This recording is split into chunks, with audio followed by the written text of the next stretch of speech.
Hello, everyone. I'm Eric from Etiquette, back for another Sunday night live stream for teachers out there. If you're new here, let me just adjust my camera.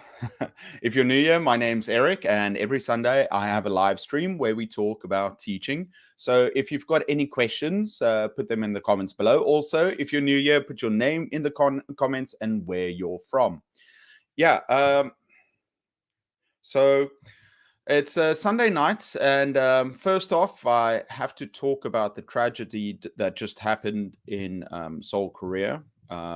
Tragically, a lot of young people lost their lives going out trying to enjoy a fun night on Halloween, dressing up, going out to be with lots of people, and to celebrate Halloween. They went to a district called Itaewon, which is known for lots of bars and clubs, and it's generally a fun, busy place to be. And there were so many people. I think perhaps there wasn't enough security, or it was too many people to handle, and unfortunately, many of them got stuck in an alley, and many died. Over 150, I think I saw. So our thoughts and our prayers go to the people affected, their families. I just saw this tragic story of a couple of foreign students that were there.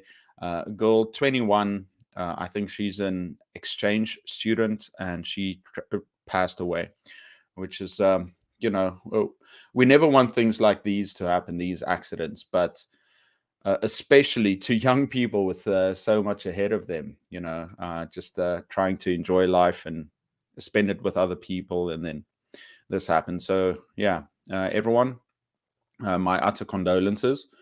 Our thoughts and prayers go out to the families. So I live in Korea, and I was also out last night. I don't live in Seoul. I live in Daegu, a city in the center of Korea. Went out, so many people out there, and there's only so many people a street can handle, because even there I saw. I was a bit worried. I walked, when I went to the main area, I walked around, and instead of going through like the busy places where too many people were. Actually, so I was walking around. I went to collect a friend at the subway station, and I was coming back, and I saw, wow, there's a lot of smoke, and you could hear a lot of police sirens and ambulances. So I thought, okay, well, something happened, and I could see some smoke. So I said, okay, well, let's walk around. So yeah, and then as I was walking around, I was curious. I thought, well, what's going on? Quickly pulled out my phone. This was probably around 10 o'clock. Yeah, 10:20. And I was looking up news for my area, what's going on? Why were there so many sirens and, ambulances and firemen around?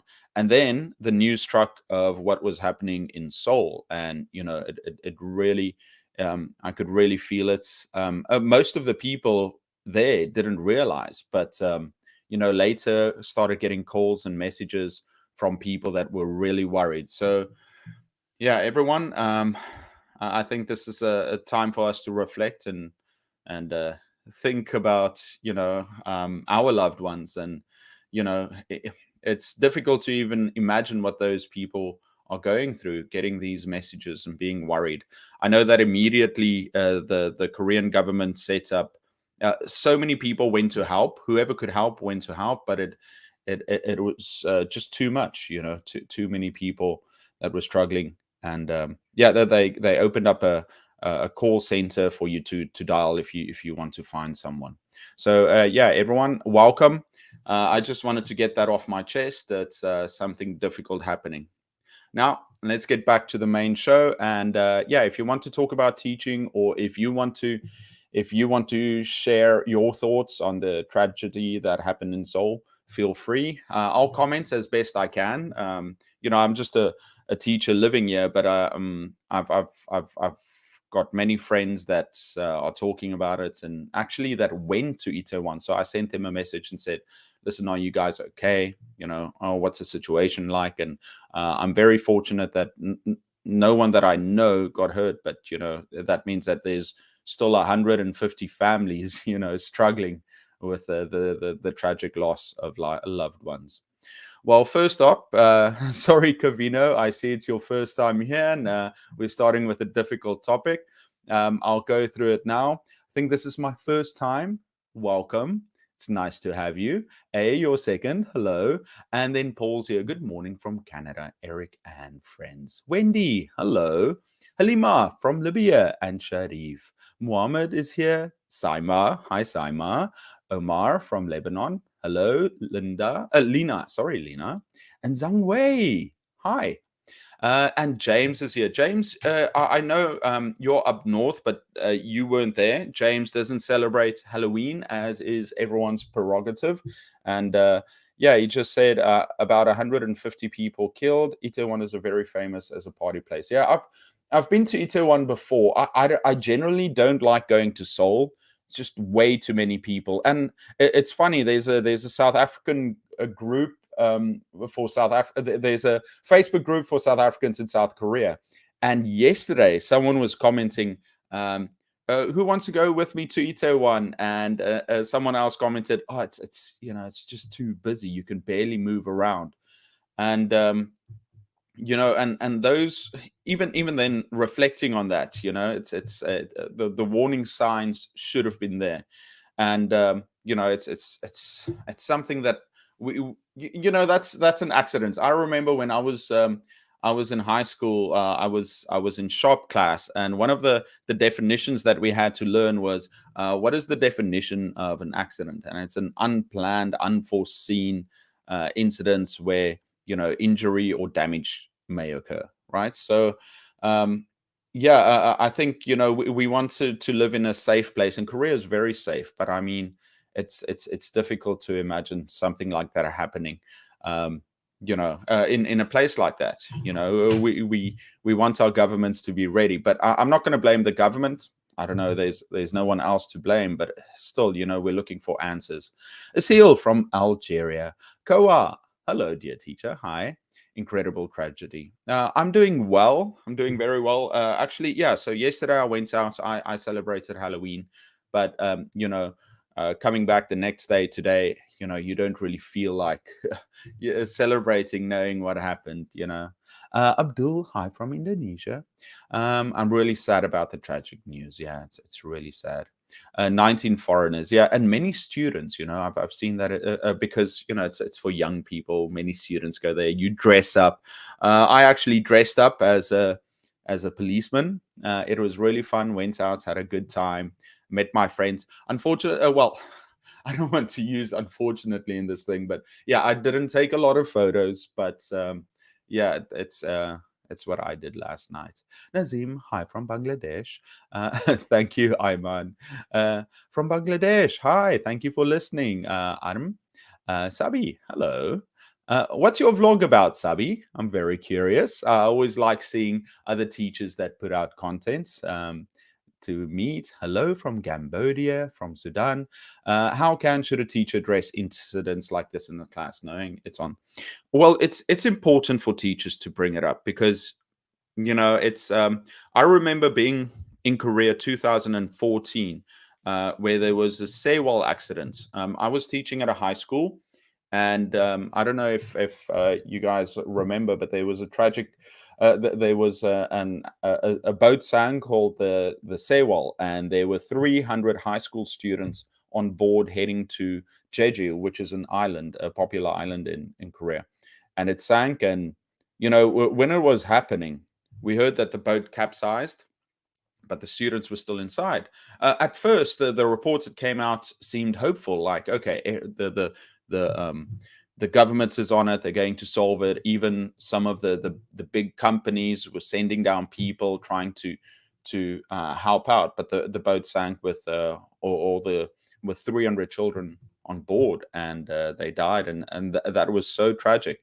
And I remember the next day we had to talk to our students about it, and I was in class, and I think it's so first you want to tell the students that it's something horrible, and you really feel for it, and you want them to understand the how big this event is, and that it's tragic, and you want to give them the information that you have, and then so you can say, okay, guys, you all know what happened. I'm going to say it again. This is what happened, and then this is how I feel about it. And then you also want to help them, because they're your students. You might want to share some things that they can do. I said, listen, I know, this is a time for us to reflect on such a sad time. Your students, so all these kids were your age, and if you need someone to talk to, you can talk to me. I'm just someone that can listen. But we also have counselors, and the school too. I think they had a meeting with they called assembly, and the school counselor spoke to them and also said, listen, if you're really struggling, talk to someone. It's something we should tell our students, that it's not something that you need to do on your own. We shouldn't keep all these emotions bottled up. It's good to talk about it, and then also for us to reflect and see, how can we deal with it in the future. Just like with anything, we should try and equip our students with with a way to think about things and to solve these crises that might occur in our lives. So yeah, guys, as teachers, we're going to face these things. Life is life. Really horrible things are going to happen, and it's our responsibility and duty to support our students and to encourage them to talk to people about it and to open up. And like I said, maybe, help them think about it. That's all we can do. We can't tell them what to think. We can just give them some tools or some ideas on how to reflect and use that in the future. Yes, it was an accident. Grammar, great question. And in Cambodia, 2020. Yeah, I think similarly in Indonesia at the soccer match, there was another trampling event.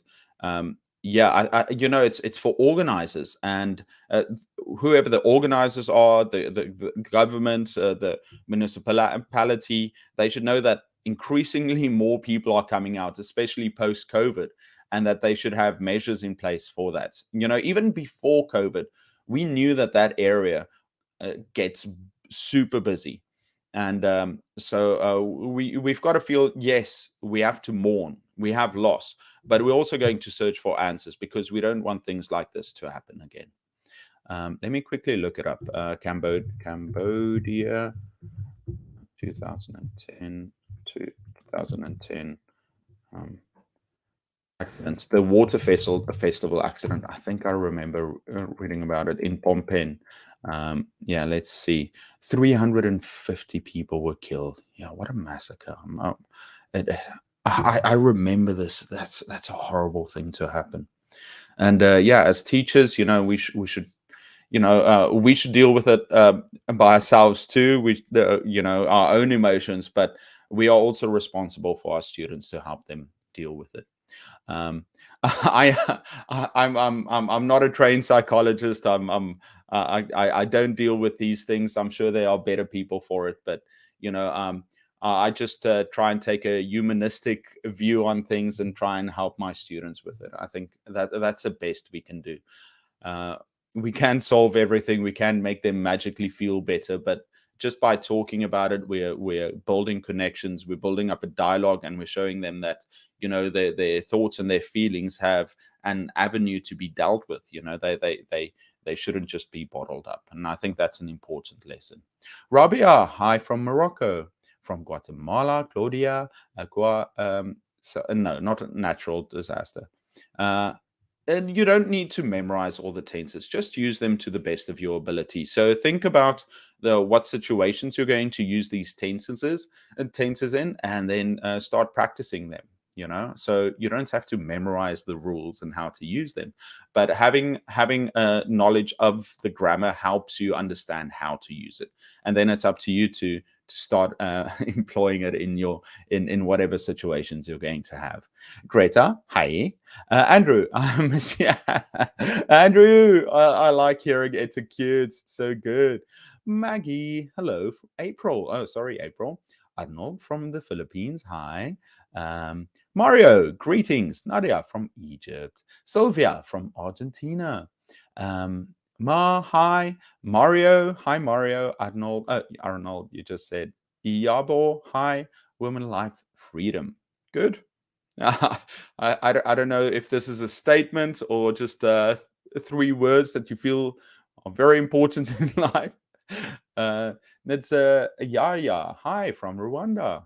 Carmen, yeah, it's a terrible tragedy, and I'm sure we're going to hear some more details. And the thing is, with social media, you could see a lot of videos coming out. I could see someone posting on Instagram where you're just confined and push against each other. I can only imagine, being so close to people. It's yeah, it's not good. Mariem, hi. Yeah, hey from yeah. Hi, Fatma from Tunisia. I'm good, except for the sad news. Nada, hi. James, sorry. I'm a pastor, so I addressed the Itaewon tragedy in my sermon today. Very nice. Encourage everyone to pray for the families and friends of the killed and the healing of those injured. Very nice, James. Um, yeah, like I said, I'm not qualified to talk about these things, but I think that's what we should do. Thoughts and prayers to those involved, and then from another standpoint, try and try and uh, do things to help that this never happens again. So that's what we can do. Janeth, hi. Arzu. Mario, I've got a question. How can I organize a oratory in my... Yeah, I think what's very important with these contests is to explain exactly what you want the students to do and what they're aiming for, what topics, the structure of what the speeches should be, how long they should be. You should also encourage them to practice a lot. I tell my students to also record themselves when they're doing a video. In the past, we used to tell our students, okay, you've got to do it in front of the mirror. But now, with phones, and it's easy to record ourselves, they can see what they look like and what they're doing. What you also may want to do is may want to give them examples of good students, and give them an opportunity to practice. So a day before, schedule an event where they actually go through and they do the speeches. And now that they've done it, that's if you've got the time. And then once they've, even in class, you can tell the students, okay, well, this is to practice for the event. Why not do it in front of class? I know that you've got some of these, what's it called? These public speaking groups. Oh, what's the name? Anyway, what they do is they practice all the time. I know that a lot of people that do TED Talks, they go to some of these public speaking groups. You guys are going to tell me what those are called, and I'm going to feel silly. But I know that they practice and they practice. I think the biggest problem for a lot of our students, and even for myself, fellow procrastinators, is that we wait until the very end to do things. So you want to help your students be more productive and create their speeches and to practice, not wait until the last couple of days to write them. So what you can do with your students is you can have check-ins. Say, okay, everyone, I want you to write the introduction first. That's going to be the first day. Then write down the key points for the body and the conclusion. And then you're going to give them an example. And, you can also go over tips. I like to go over tips for public speaking with my students all the time. I say, okay, I put them into groups and I say, guys, I want you to, with your partner, I want you to write down 8 tips for giving a speech. You can look at body language, you can look at voice, eye contact, how you're going to speak, your fluency. And then I go through them. I ask them, okay, everyone give me 1 tip. I write it on the board. And then I can also add to that if I want to. Like, with you're going to scan, keep on one person, 3 seconds at a time. You want to speak loudly enough and clearly enough. And you don't have to speak in a monotone voice. You want to vary your cadence and your speed so that you make it more interesting. I talk about how you want to get people's attention. I also talk about positive body language that will make you more confident. I also talk about some of the mistakes that students make when they do public speaking, when they're nervous, that they touch themselves. Girls play with their hair a lot. And I'll also talk about, some mistakes with reading. I think, going over these things with my students helps them understand what to look out for. And then also when they practice, they're going to get better. Mustafa, I have to put you in a timeout now. Fatih, hi from Algeria. Zakir, hi from Pakistan. Abdullah from Afghanistan. Iyabo, from Nigeria. From Nigeria, sorry, and Algeria. Fatih, today's topic, well, first of all, we're talking about the loss of life and the tragedy that happened in South Korea. I live in South Korea, so I'm just giving my take on it. Although, I think most people, when you know the details and you see the videos, you can clearly see where things went wrong. Abir, how can I practice speaking English alone? Find some groups, find yourself a teacher. Also, try and model yourself after some people that you admire and you like the way that they speak. And then I think another thing I want to add is you want to create some cheats. So, what are some cheats that you can use for your language? Write down some phrases or vocabulary that you want to use when speaking. So when you get into a conversation, you've got these fallback expressions that you can use, either for yourself to help the conversation move along and for you to sound more natural, and things for you to draw on. So if you don't know what to say, if you draw a blank, if you don't know how to say something, you've got this small cheat code that you can use whenever you get stuck, and then use that in your conversation to gain confidence and to sound more fluent. Don't overdo it by using difficult language that might be a little bit too much, but it depends what you want to gain by speaking. Do you just want to sound more fluent? Do you want to improve? Do you want to use it for a particular situation or for your work? So think about what your goals are and then strive towards that. If it's to be more fluent, I would say practice the basics more, just basic conversations, basic expressions.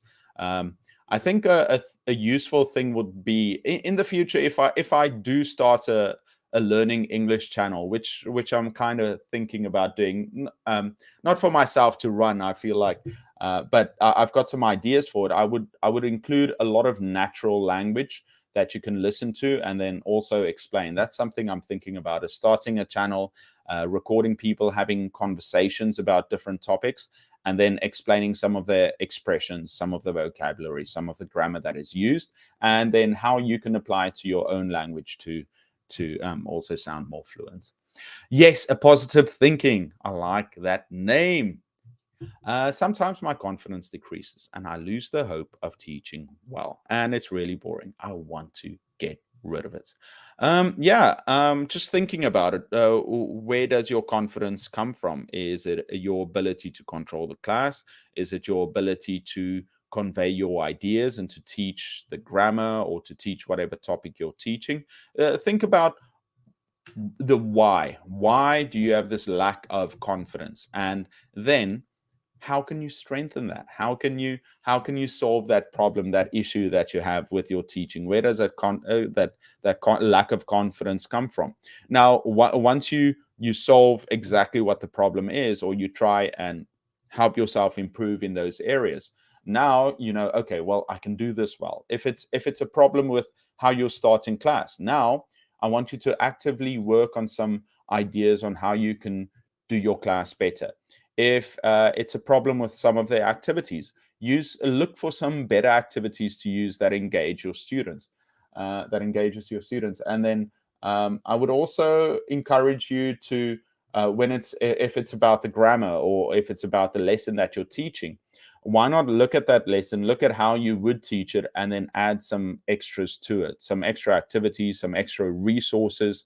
Maybe, we've got to understand what are these points that our students also find more exciting. If you're teaching a topic, it doesn't need to be English, but um, let's say you're teaching chemistry, right? And you're teaching them about something. What are some fun trivia that students can learn?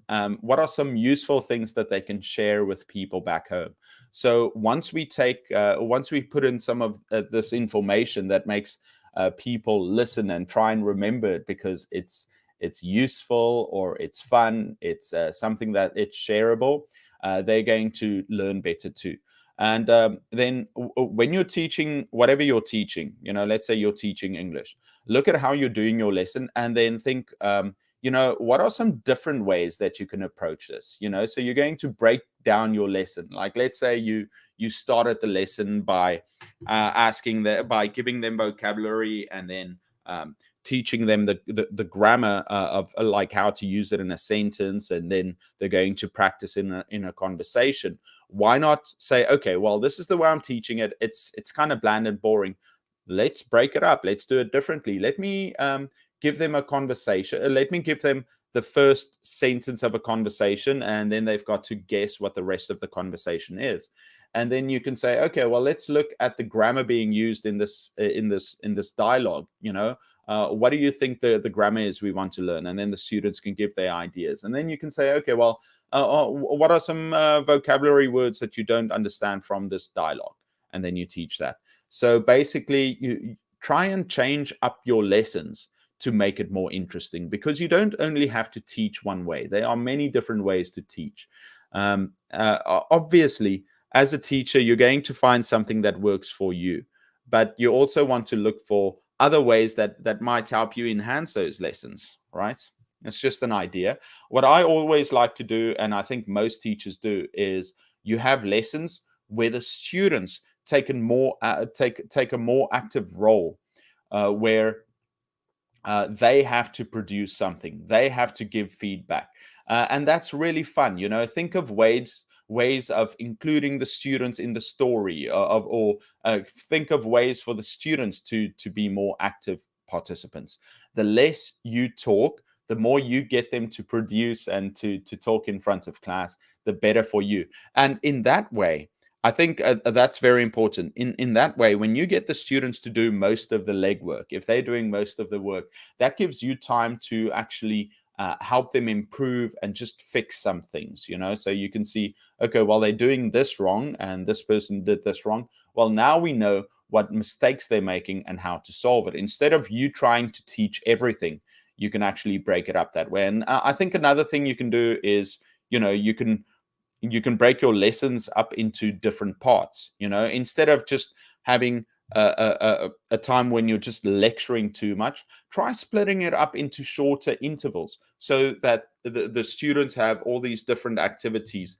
And I know that a lot of teachers also have difficulty with transitioning between activities, and you can have some fun ways to do that too. Where they have to go from, let's say they have to go from some writing to some reading to some giving feedback. Instead of doing that, maybe you can have a transition where, okay, they did some writing on grammar, now they've got to share it with someone behind them, with the person behind them, and that person behind them has to tell the class what they said, or something like that. Just break it up. Yeah, sorry guys for talking so long. I see I'm 20 minutes behind. I did, Wendy. Thank you. I went out. I took some. I didn't take many photos. Withering, good to see you. It's always a while, but it's you're so welcome to be back. I use some of your videos. I'm so happy. Very good to hear. Tinle. Nada, I hope you keep the record for the Stock for Busy Teachers. I do. Good choice. Good to see you. Hope you're doing well. I know it's been a busy weekend, but I hope you're happy and healthy. Saida, good evening. Uh, Kaonashi? What is a kaonashi? Now I need to look that up. Kaonashi. Ooh, I know what that is. Okay. It's from Spirited Away. Those are very popular. Okay, so kaonashi is that you know it's that black sheet with a white face, long white face. Okay, that's very interesting. Was it fun? What shall I do with lazy and weak students, please? Well, you should motivate them. I think I did a video on how to motivate students.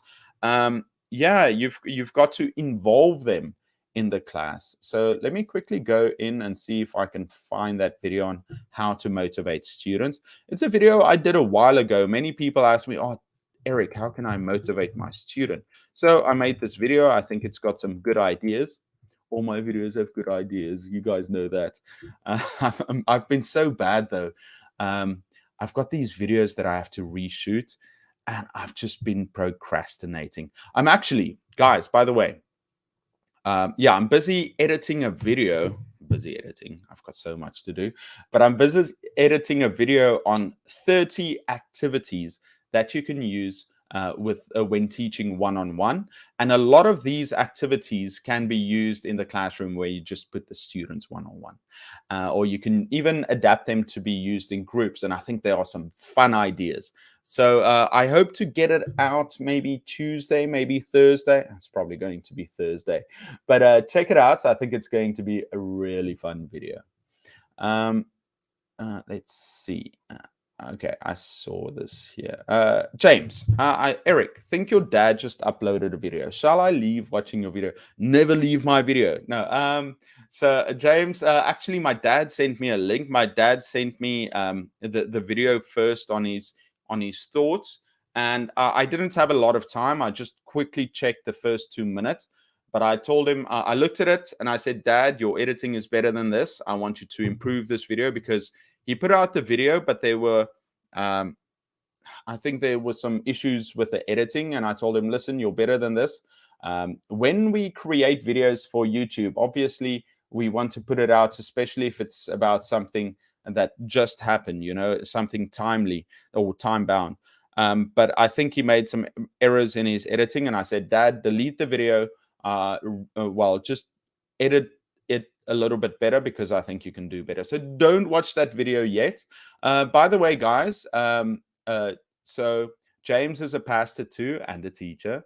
And my dad has a YouTube channel. I know we are many religions, and we've got many faiths on this group. And I support everyone. I believe that everyone has the freedom to you know, to pray to whoever they believe in. So my goal has always been to support teachers, regardless of which dominion or faith they're from. So I support everyone. But my dad has a channel for Christians, and it focuses on Bible reading. I put it in the comment. I put it down below in the description if you want to check it out.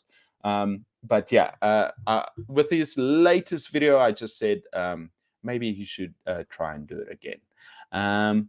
Kanuashi, what shall I do? Okay, I think Sairan, hi. Chan, hi teacher. Hi Chan. Omar, by the way, do we say English teacher or teacher of English language, and why?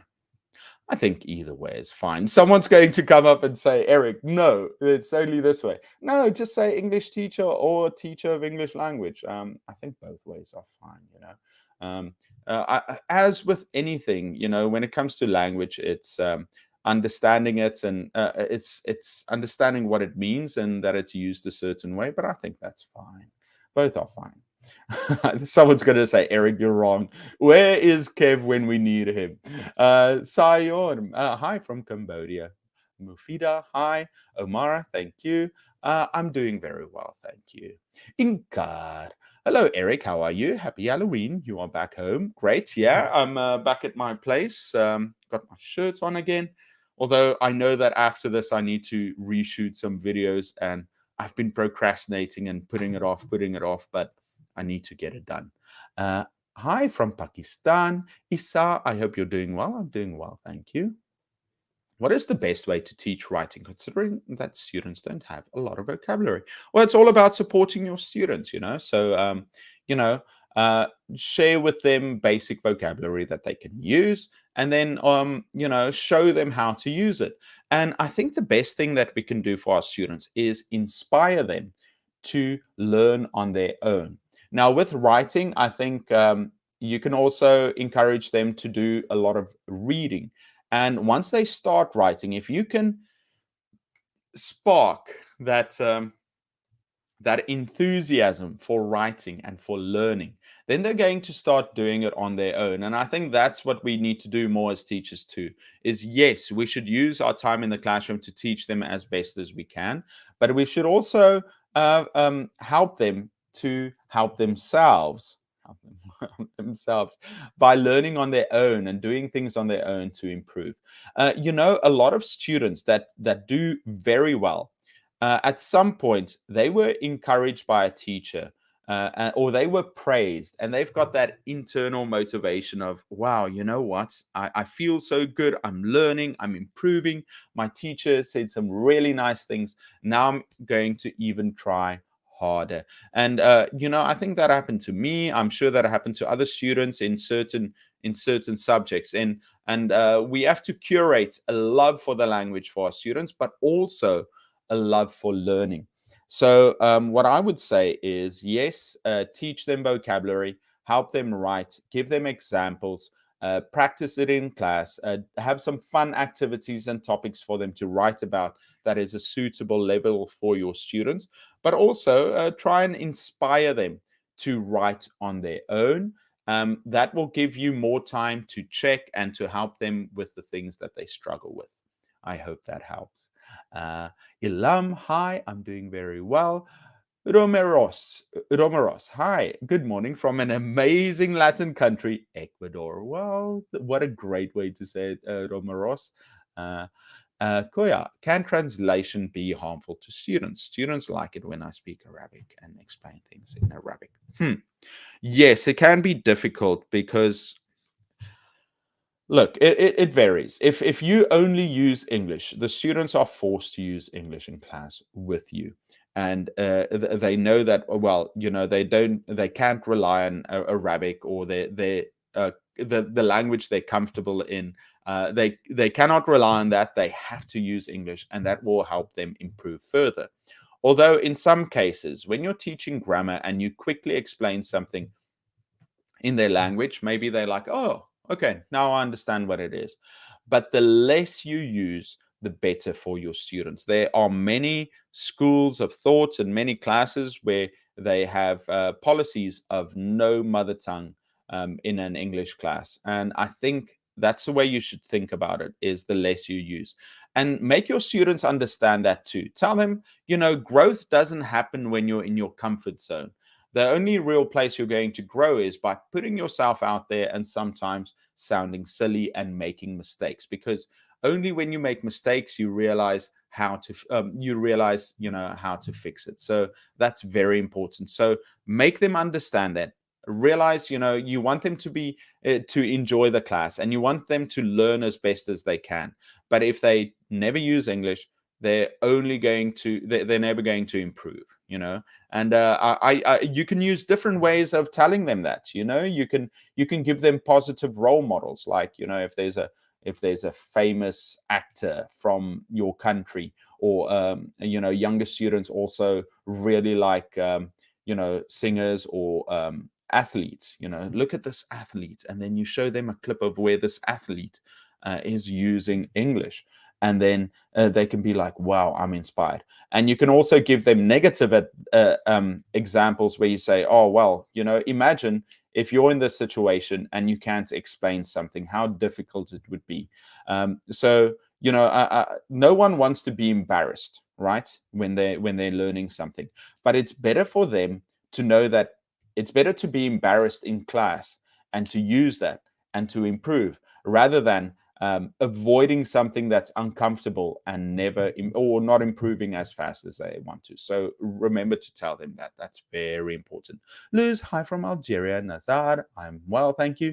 Mufid, other teachers here have created A beating environment, so children don't listen until they are hit. These innocent children, they make a lot of noise. Yeah, no, classroom management is one of the most difficult things for teachers, and I would love to make a series of it in the future and to show some ideas on how to do it. Because I wasn't taught any classroom management. I've been trying to read books and learn from it. I've been sharing some ideas and tips on what I believe can help or hopefully could help teachers. Um, Obviously, I don't believe that corporal punishment is the way to go. We don't need to beat students, but we should rather teach them the right way to behave and then punish them appropriately when they don't. And these innocent children, no children are innocent. No, well, that's a bad thing to say.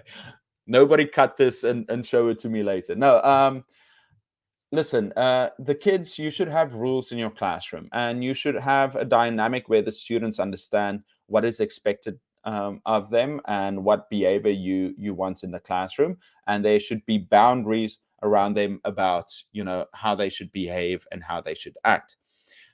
You also want procedures to make that easier for yourself so that they know exactly what to do. Now, I don't think it's necessary to beat the students, but you should have other punishments in place, and also motivate them. Create a classroom environment where they don't need to misbehave and they don't need to be loud, and they can learn in a way where it's not noisy. You want to be that teacher that doesn't beat the students but gets the best out of them. They're going to respect you more because you're not doing what these other teachers are by relying on force to get what they want. No, they should enjoy your classroom, but they should also understand that discipline is necessary to be a good student. Okay, let's see. Hi, Iraq. I remember that sinking. Right, it was terrible. Sorry for my grammatical mistakes. No worry. No worries, Mufid. Nobody's perfect. Hi, Grant. Good to see you. You're always so busy. Lifestyle, gardening, entertainment, food, and travel. Nice. I'll take a look in a second. Hugh, hi from Vietnam. Barto, hi from Indonesia. What if a teacher has all the ideas of a classroom control but no impressive personality and the students take him light? Yeah, this sounds like it's a problem with confidence. Personality. What is personality? Personality is the way people see you. But I think what is more important is character. The character to know that, you're a growing human being, you're evolving, you're a good person, you're doing the best for your students.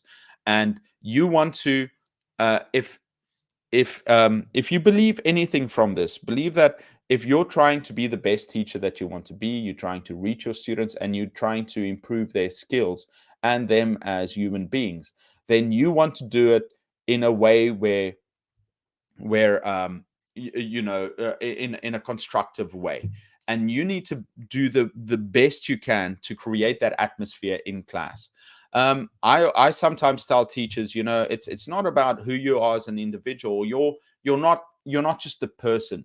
You're a being that's trying to control this classroom and make it better. So you're a tool. You're a tool for these students to improve their lives somehow. So you've got to employ tactics to make it better. So you're going to don't see yourself as just a person in the classroom, a teacher. See yourself as a force. And you don't need to rely on your personality or your character or being like strict or strong to do that. But you'll be this body that does it. I'm not sure if I'm explaining this well. If you guys understand what I mean. So maybe create this alter ego in your mind of like, okay, well, I'm not Eric right now. I'm teacher Eric.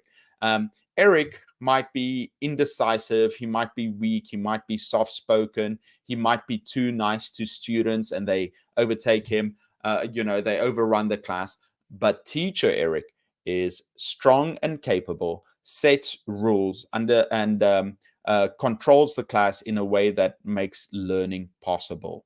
Okay, so yeah, create an alter ego. If you're not that person yet, you will become that person if you believe it. Until then, create this alter ego that enforces these rules. Right? Go in there straight faced. I am not Eric, I'm teacher Eric, and we're going to run this class a certain way. Yeah, I think that's one idea to do. Wow, I've been answering a lot of things today. I don't know if any of it is good, but guys, if it's any good, please like, comment, share. I don't know.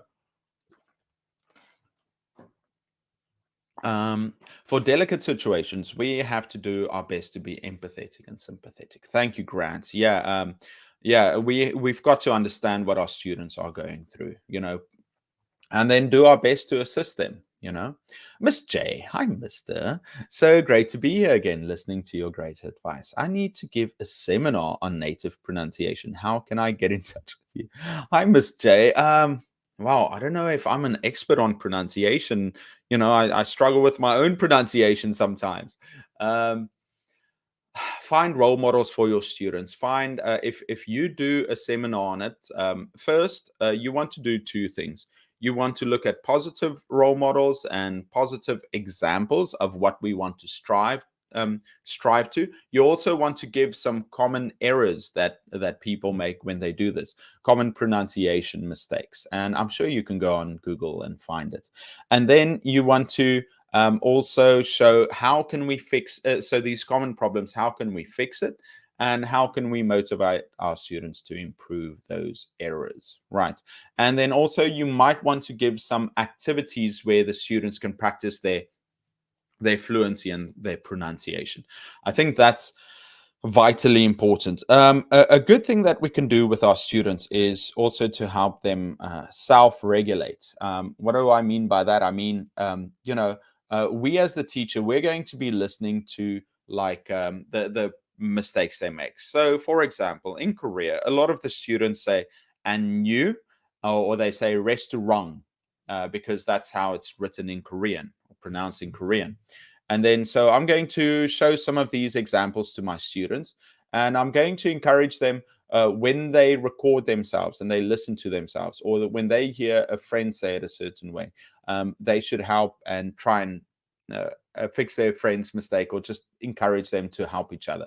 Now, if you're doing this seminar to other teachers, yeah, so positive role models, you're going to show them some of the common mistakes, you're going to show them how to fix the mistakes, and you want to give some speaking activities where they can practice with the students to fix that. That's basically top of my head. That's what I'm thinking.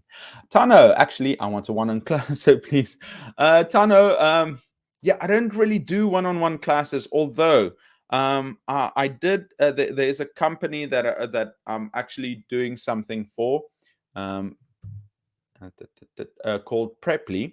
So if you go on Preply, I offer classes, but I made it so expensive because I need to make more videos for teachers, so I don't really give one-on-one classes.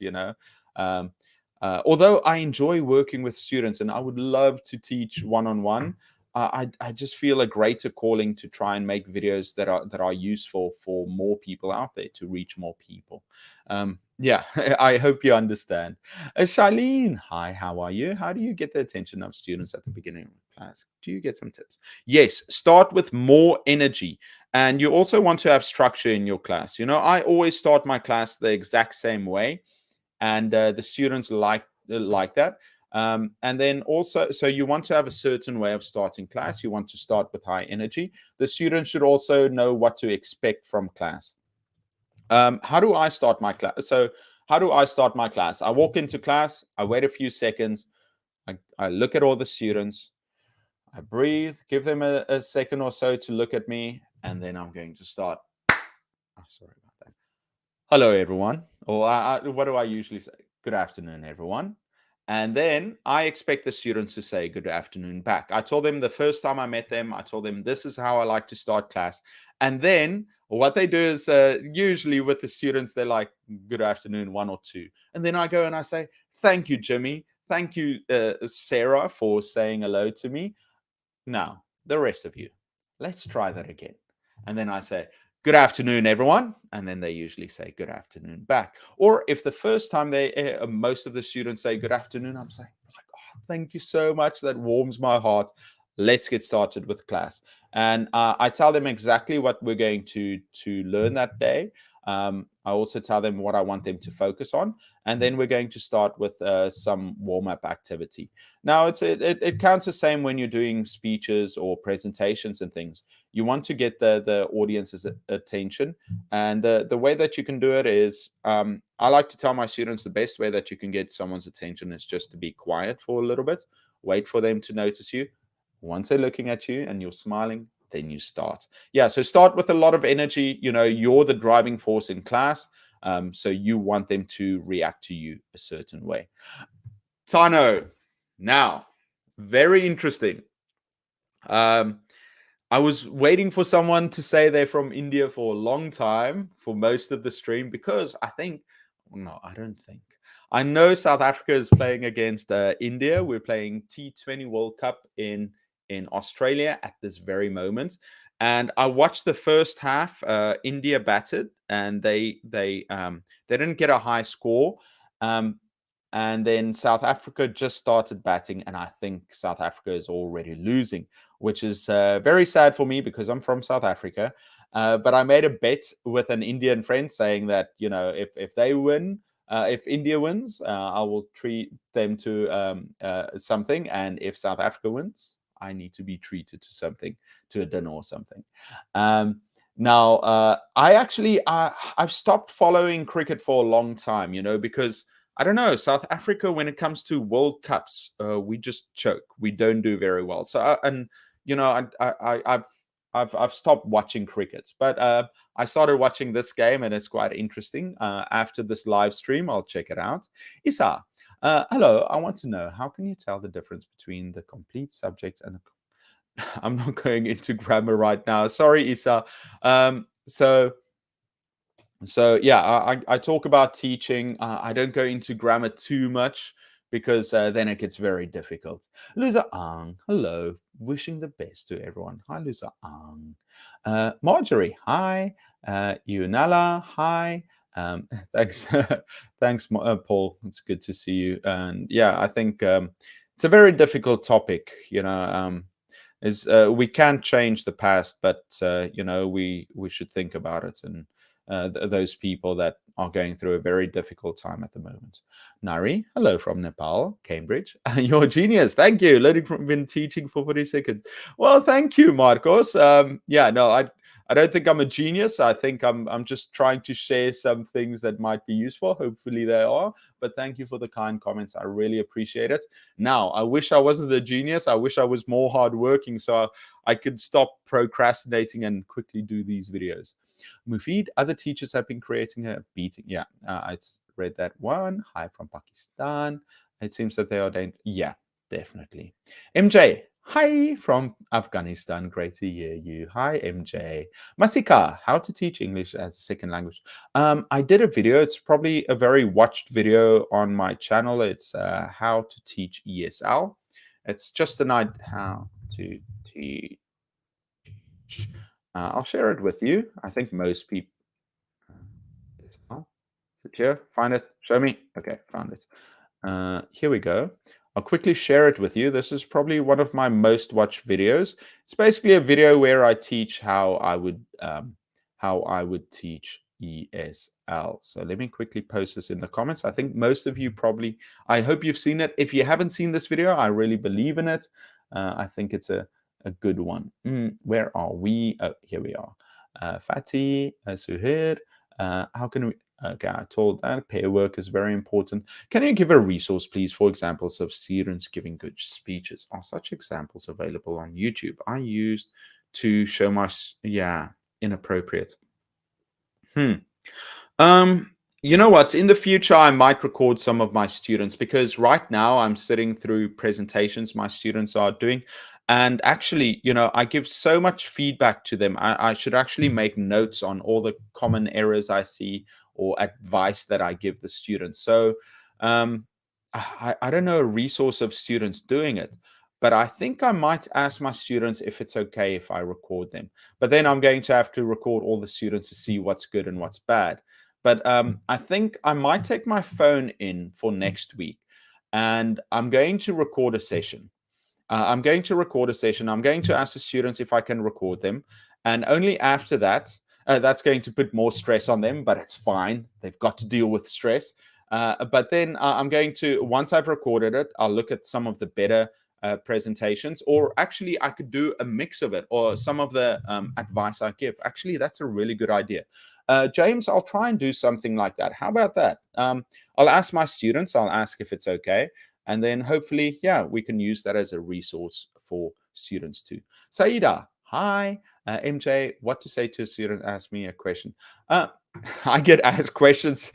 There's so much I don't know, MJ. So I get this question a lot. First of all, you're going to tell your students that nobody knows everything. So you can say, listen, I'm unsure about that. I think there's a better answer out there. Why don't I make a note and I'll do some research, I'll look it up and I'll get back to you, right? And that shows the students a couple of things. It shows them that, well, not everyone's all knowing. It also shows them that it's okay not to know everything, and that they should also take a responsibility to try and to learn more things, and that if they get asked a question they don't know, they should take the same approach, that it's okay to make mistakes and not to know everything. Then you're going to look up whatever the answer is. You're going to come back to your students and you can give them a full answer and explain it. And I think that's the best you can do. Laura Marie, hi. Ebru, hi from Turkey.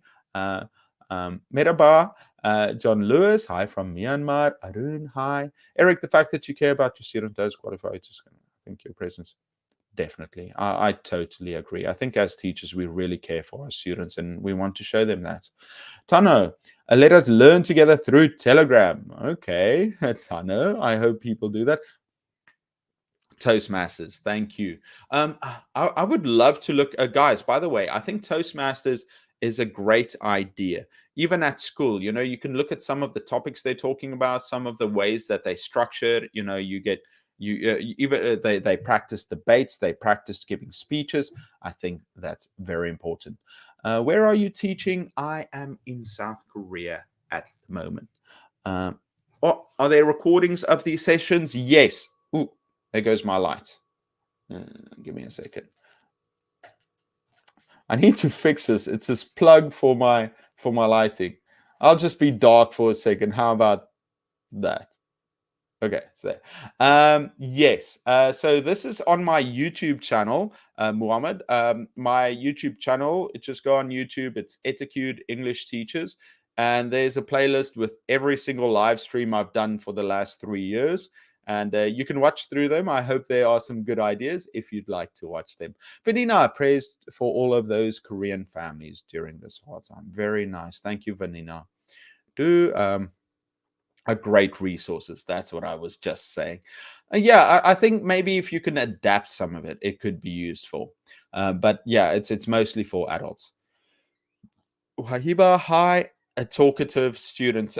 Yeah, so this is a big problem. You get talkative students, they take up all the time. Now, the best way to deal with it is to have a one-on-one with the students. Tell them, listen, everybody needs to have a chance to speak. If you take up all this, first start off and say, listen, I'm so happy when you talk in class, because I love your energy and you always give me great ideas. But we have to be considerate to our fellow students. They should also get a chance to speak, because if you take up all the time talking, they don't have a chance to improve and be as good as you. So do it privately with the student first, and then if they do that during class, just say, listen to me, we talked about this before. Let's give everyone a chance. And then also, instead of doing that, call on students, call them on their names and ask them to do it. Ankush, hi. Thank you so much. What can I do when he is speaking?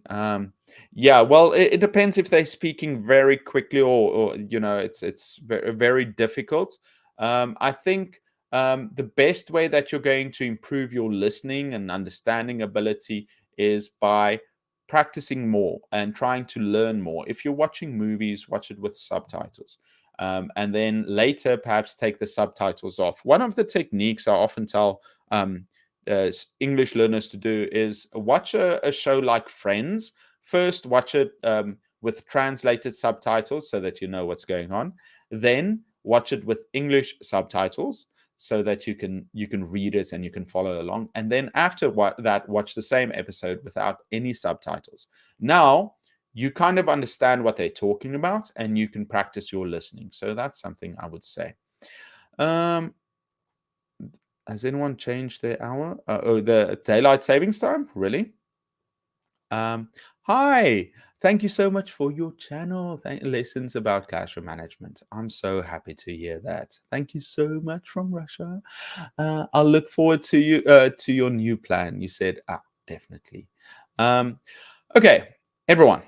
I'm going to say goodbye now. Our hour is up. I hope everyone does really well. Thank you so much. And once again, our thoughts and prayers go out to the people affected by the tragedy up in Itaewon in Seoul. Everyone, have a fantastic week, and I'll see you next week.